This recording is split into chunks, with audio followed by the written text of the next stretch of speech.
Papakita ko sa inyo mga langga yung binigay sa akin ng kapitbahay na ginamos from Leyte. And then ito po. So, parang corned beef, no? So, kanin na lang ang kulang mga langga, di ba? So, I think kainan na.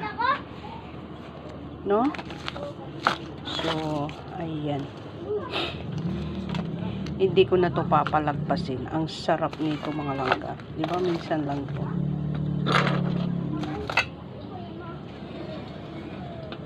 Tapos binigyan niya rin ako ng saba. Di ba?